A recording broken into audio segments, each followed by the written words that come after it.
So this is an important part of the process. And I think it's cool for everybody to know exactly the tools that I'm using. Obviously, one of the goals that I have for this course is to show so many different ways to accomplish this that I feel like it provides an option for just about everybody. But some people might want to follow exactly the tools that I'm using in order to try and produce the same effect. So we will go over what those tools are.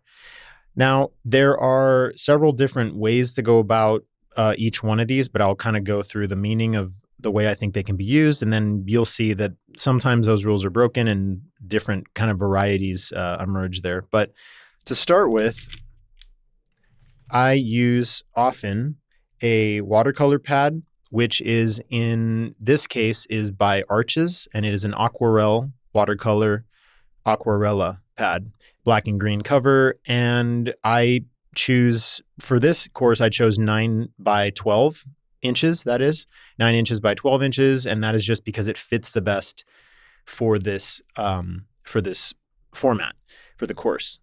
I think if you want to get real wild, you could get bigger ones. If you want a more tighter approach, I would maybe use something smaller. In this case, I use in some of these, I use a sketchbook. As you can see in my Instagram, I have a handmade sketchbook like this, which is super handy for all different sorts. Well, for being portable, for one, for being this smaller format. I like the size of it. And one really important thing that I don't talk about enough is the size of the subject matter. The size of the drawing should match the size of the tool that you're using. So if you're doing this really big page, you're going to want probably a bigger brush because the small little brushes just aren't going to let enough ink out to cover an area. And you'll see that gets annoying very quickly. So I like this handmade sketchbook. I don't know the brand. There's no markings on it. I don't know who makes it. There's so many online. If you just look at handmade leather watercolor sketchbooks, there are tons of them using recycled paper, using various different types of paper. And as you know, the paper is very important as to how the drawing feels. So toothier paper, you'll get more texture. You can see this is very, the texture is a lot on this paper. So you have to get stuff smooth, you have to work really hard. So it makes sense to do kind of rougher drawings and let the things bleed a little bit more and soak in a little bit more. So there's a lot of different options for how you may choose your materials. So that's what I like. I like the handmade sketchbook. Again, check my Instagram to see that. And then for something where you want bigger drawings, I would highly recommend the watercolor pads, the larger paper. For my block-in, for my original kind of first lines, I'll either use a pencil, which everyone has one of those, or I will use the Zebra F301. I've been using this since I was teenager, and that is a ballpoint pen that has the slickest, most feathery release of the ink. It's got a very, very sharp point, as you can see, and it is incredibly precise. So it's almost like a pencil, and so you can do a full rendering with it if you want, the same way you could with a pencil, or you can use it to very lightly block in stuff on your watercolor pad. You're not really supposed to use ballpoint pen on a watercolor pad, but I don't really care. As long as it doesn't clog the nib or mess with the pen, it's nice to have just a very faint block in that you can then work on top of, right? But it is ink, so it's not going anywhere. That's the difference. You can't erase that. I will also use sometimes the Pigma FB Sakura, which is a beautiful Japanese pen, and it is a felt tip, more like a marker, but it's very, very fine. And this is a great way to block things in as well, in addition to doing various small detailing. So the Pigma FB Sakura Japanese pen. So these are the Aquash Pentel series. So by Pentel, the series is called Aquash. There are many different pens that Pentel makes, but specifically the Aquash is a refillable brush pen. The reason why, as you can see right there, I have 3 different values here. The difference here is these 2 are refillable. They come empty, and you mix the inks yourself. So you can put a couple drops of black, and then you can fill the rest up with water and try to get the right values that you need, which is super, super important to have a range of values. Sometimes you'll want to have a pen that's just straight water in order to soften edges, the same way you would have a clean brush doing an oil painting. in order to soften edges or to kind of blend things together, to move things around without having a big globs of paint coming off the brush. That's why I use that.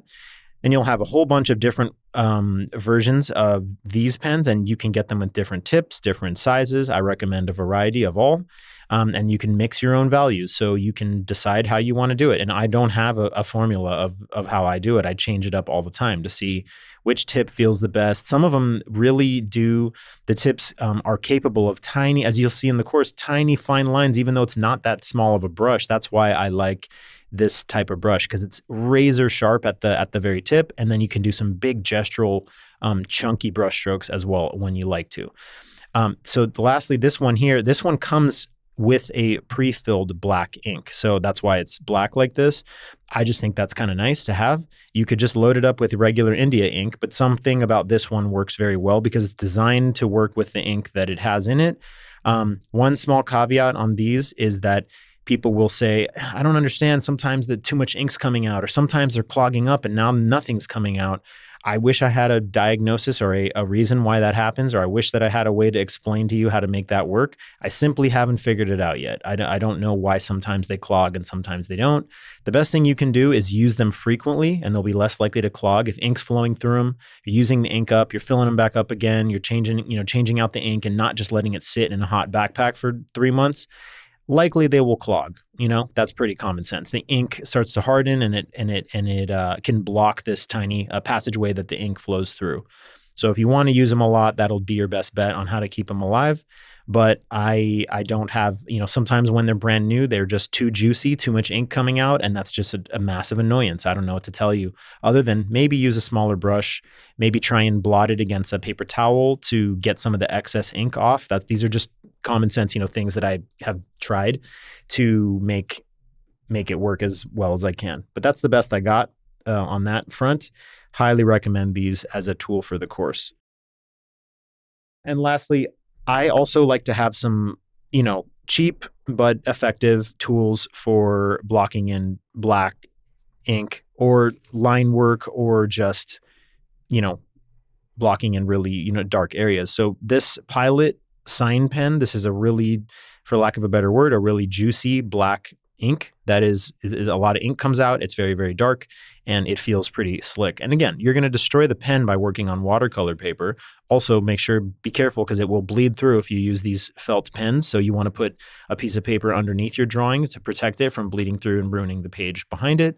But these are really nice because they're super cheap. You're not going to be afraid to wreck the tip, and you're going to be very fluid with them. They're nice to draw things in, to block in detail, to do a lot of different things. They're just nice in general. So this one's going to be really heavy. The Pilot's going to be really, really heavy, dark, and a lot of ink. The Sharpie's going to start out pretty juicy, and it's going to wear out quickly, which is going to feel really nice because then it's a little bit more feathery and a little bit more controllable and not bleeding too much. So that is these fine tip Sharpies are nice. The ultra fine point, there's many, many different types of Sharpies, but I find them to be really useful. The last thing I will mention is that it's nice to try different paper types. So you'll get very different results using those same tools, whichever ones you really like, with different paper. Some people will want to use marker, and they'll want to use marker paper for that. You can do a lot of these techniques that I've covered in this course with marker. So that's an interesting option as well. And you might want to use just regular 8.5 by 11 inch printer paper for your Sharpie stuff and your ink stuff. Or if you want to do an entire drawing all in the ballpoint pen, the Zebra, you might just want to use straight up printer paper. I've done it all in this course. You'll see examples of where I'm using something slightly different. Sometimes anything. You can the inside cover of a sketchbook is effective as a rigid, nicely mounted down. It's not going anywhere. You can just paint with gouache on it, paint with acrylic on it, ink wash, whatever you want. Really be rough on it, and it'll work just fine. You could see here I'm even using Sharpie in these books, and it's not even bleeding through because this paper is just so durable and so thick. I'm just painting with gouache right in here, and the pages aren't even buckling. These images that are using a lot more ink wash are not. The paper's not buckling. It's just really, really nice. Whereas the watercolor pad, I can't say the same. It starts to get a little warpy at times. So I dig these sketchbooks quite a lot. Most of my drawings are done in these types of sketchbooks, but I just don't buy very big ones because it's kind of annoying to carry around a big giant sketchbook. I almost feel like you're doing portable stuff. You want to have the portable tools. If you're doing stuff at home, then you don't need a sketchbook. You can have these big watercolor pads and be working on beautiful paper that's exactly the tooth that you'd like.